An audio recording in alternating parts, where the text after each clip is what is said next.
au semestre qui va traiter des atomes polyélectroniques.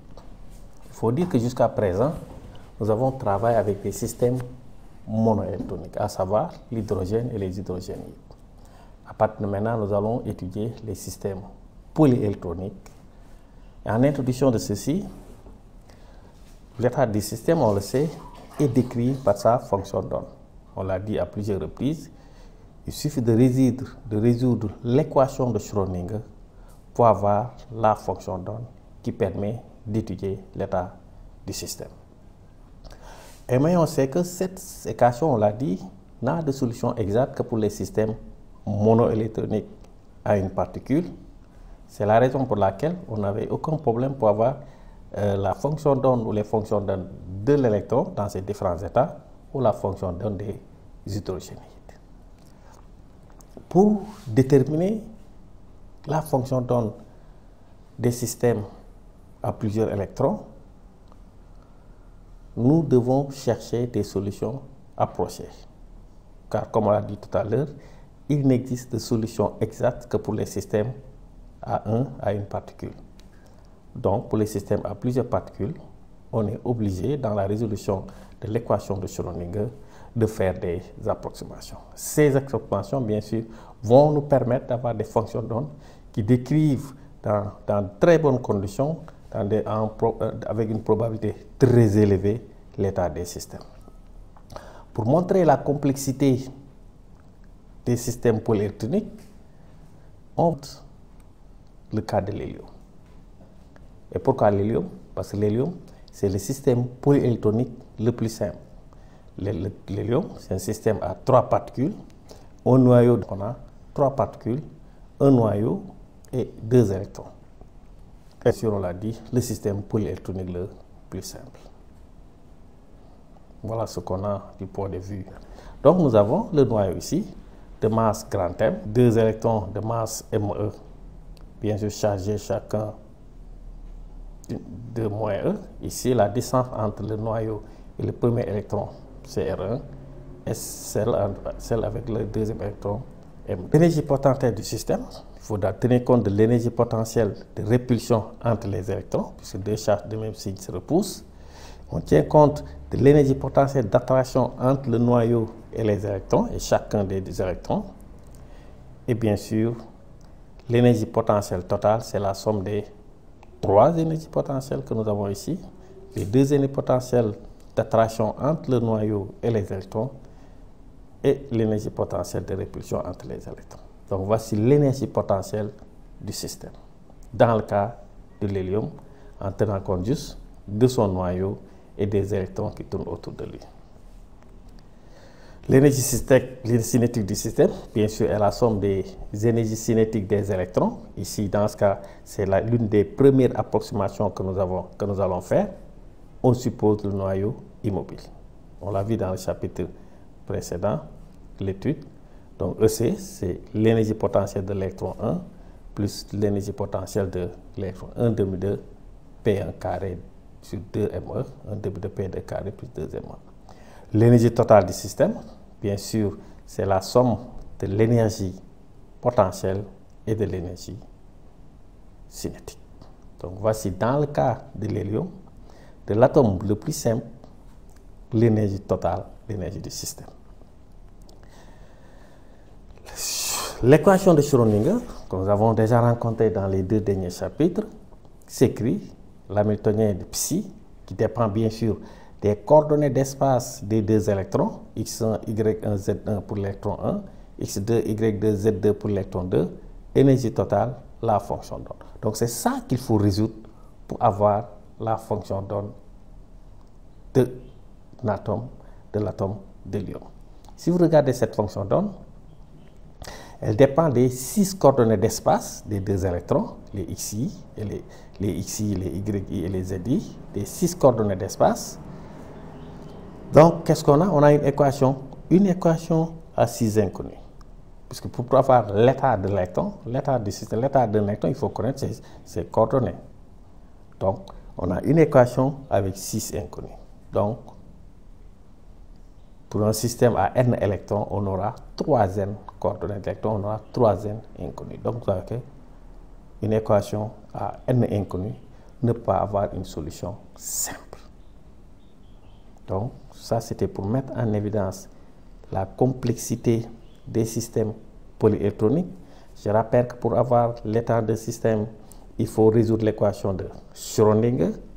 Et cette équation de Schrödinger n'a de solution exacte que pour les systèmes à une particule. Donc, dès qu'on prend le système le plus simple, c'est-à-dire l'hélium, on se retrouve avec 6 inconnus pour une équation. De ce fait, pour résoudre le problème, nous allons commencer à faire des approximations qui permettent d'avoir une résolution approchée de l'équation de Schrödinger.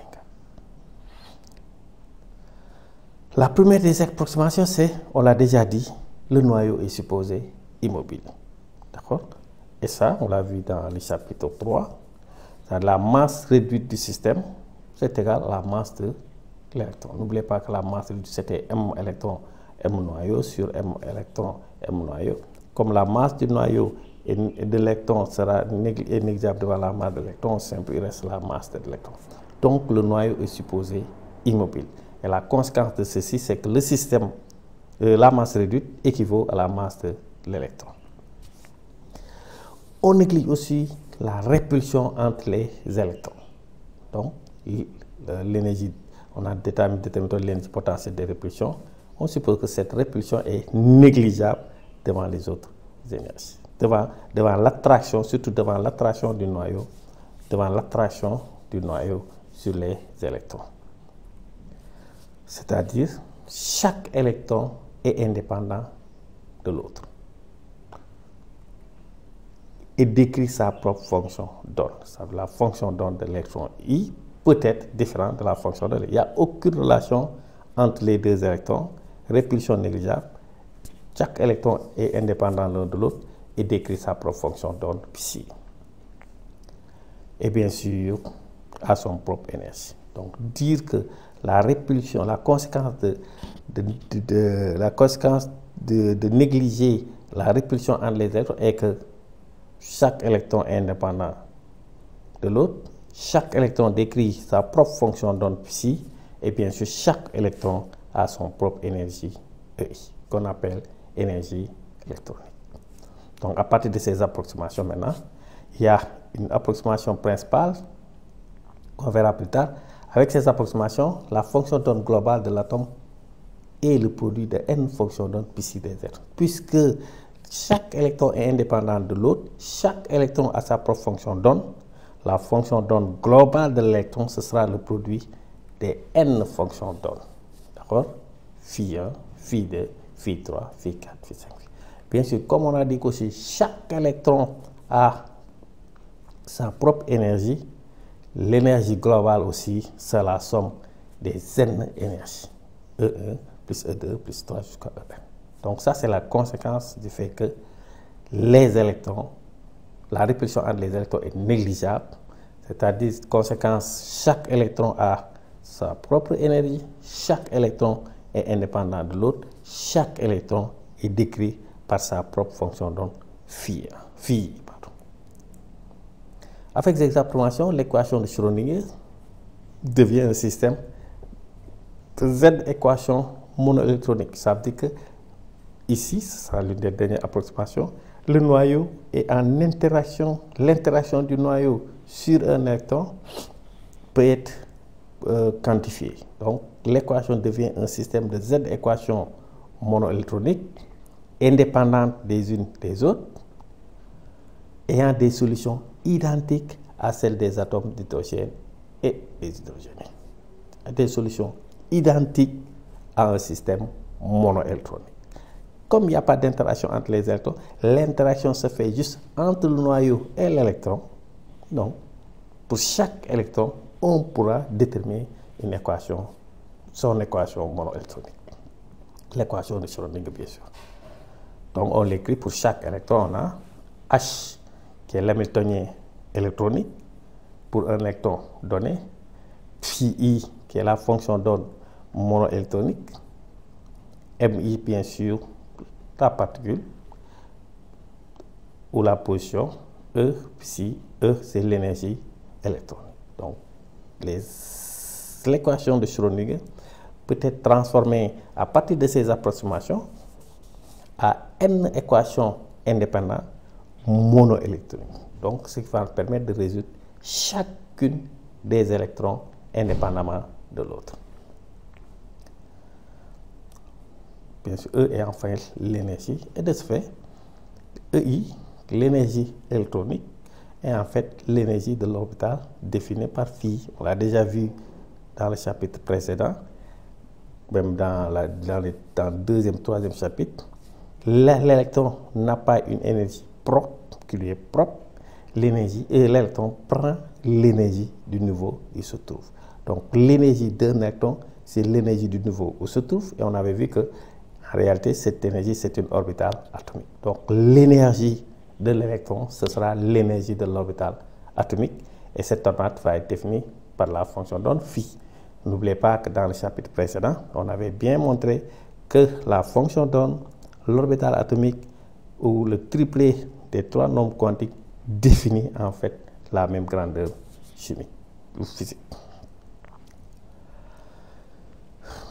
L'une des trois, la dernière approximation, on l'a déjà dit, un numéro atomique dit efficace, Z étoile ou ZF, est affecté à chaque électron. Ça veut dire que chaque électron est attiré par le noyau avec sa propre charge électronique qu'on appelle efficace. D'accord? Ça veut dire que cet électron-là, il est attiré par le noyau avec une charge différente de cet électron-là et une charge encore différente de cet électron-là. Chaque électron, le noyau interagit avec chaque électron différemment.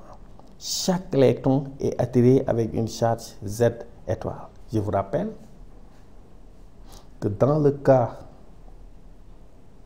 des hydrogénides et de l'hydrogène, toute la charge du noyau était concentrée sur un électron. Toute la charge du noyau Z. Ici, dans le cas d'un système polyélectronique, le noyau interagit avec tous les électrons. Donc, la charge du noyau n'est pas affectée à un électron, mais est partagée entre tous les électrons de l'atome. Tous les électrons de l'atome. Donc, pour chaque électron maintenant, on va dire qu'il y a une charge spécifique qu'on appelle Z étoile ou Z efficace qui lui est affectée, bien sûr. Qui lui est affectée. Donc, si vous prenez ici, si on prend le cas de cet électron, il ne reçoit pas toute la charge du noyau, parce qu'entre lui et le noyau, vous avez un ensemble d'électrons. Donc, on dit que c'est comme si ces électrons faisaient écran à l'électron que nous avons ici. Donc, la charge perçue par cet électron est différente de la charge du noyau. En fait, cet électron perçoit une charge beaucoup plus petite que la charge du noyau. Donc, c'est cette portion de charge qui s'applique sur cet électron-là qu'on appelle Z effective ou Z efficace. Donc, je répète, si vous prenez cet électron-là, toute la charge du noyau n'est pas concentrée sur cet électron. C'est comme si ces électrons qui sont entre lui et le noyau lui faisaient un écran, parce qu'une partie de la charge sera affectée à ces électrons. Donc cet électron en bleu là ici ne perçoit qu'une partie de la charge du noyau. C'est cette partie de la charge du noyau perçue par cet électron qu'on appelle charge efficace. ZI représente la charge réelle exercée par le noyau sur un électron I donné. Ce qu'on a fait pour l'électron bleu, on aurait pu faire ça pour l'électron vert, ce deuxième électron. Donc pour chaque électron, on peut déterminer une charge réelle qu'on appelle charge efficace. Bien sûr, cette charge efficace, c'est la charge totale du noyau moins sigma I. Cette efficace, cette effective, c'est la charge totale du noyau moins. Ça veut dire quelle est la charge perçue par l'électron I, c'est la charge totale du noyau moins ce que représente sigma I, c'est la charge exercée par le noyau sur tous les électrons sauf l'électron. Le noyau exerce ici une charge, une autre charge ici, une autre charge ici, une autre charge ici. On fait la somme de toutes ces charges-là, on les déduit de la charge totale et vous avez la charge sur l'électron I. Donc Z, nombre de charges du noyau ou charge du noyau, Z étoile charge effective sur l'électron I, l'électron que l'on étudie, et sigma charge du noyau sur les Z électrons.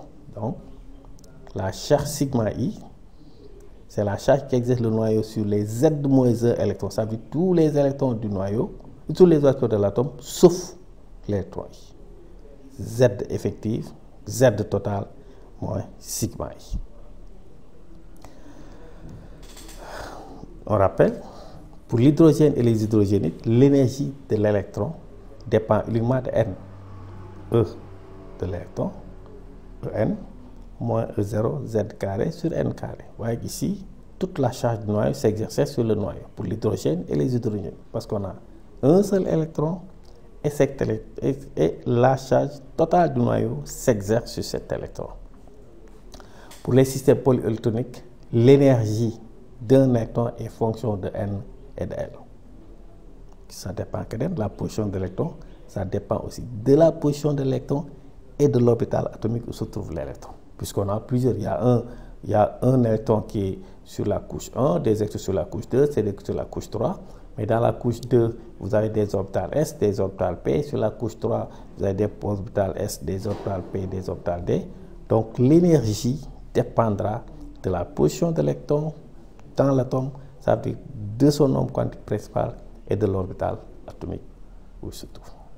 Donc on écrira de la même façon, par analogie, puisque n'oubliez pas, après les 3 approximations, qu'est-ce qu'on a? On a des systèmes monoélectroniques qui donnent des solutions identiques à ce qu'on avait obtenu dans le cas de l'hydrogène. Ce qui va changer, bien sûr, c'est la charge effective sur un électron n'est plus la charge totale du noyau. Et bien sûr, l'énergie va dépendre du niveau et de l'orbital atomique où se trouve cet électron. Donc voici l'énergie d'un électron dans un système polyélectronique. L'énergie d'un électron dans un atome polyélectronique. De ce fait, deux états de même nombre quantique n, mais de nombre quantique ajouté par L différents, n'ont pas la même énergie. Donc, on a deux orbitales sur la même couche, on peut avoir deux orbitales sur la même couche, sur le même niveau, mais ces deux orbitales-là auront des nombres quantiques azimutaux différents, donc n'auront pas la même énergie. Même N, mais des BZ différents, puisqu'on peut être sur le même niveau sans avoir la même attraction exercée par le noyau sur ces deux électrons. Donc, par exemple, E de 2s, l'énergie de l'orbital 2s est inférieure à l'énergie de l'orbital 2p. J'aurais pu mettre juste différent pour le moment, on verra ça pourquoi c'est différent. L'énergie de 2s est différente de l'énergie de 2p. De la même façon, l'énergie de 3s est différente de l'énergie de 3p, qui est différente de l'énergie de 3d. Donc, nous allons nous arrêter ici pour la première partie du cours. La suite du chapitre sera donnée après. Merci de votre attention et à tout à l'heure.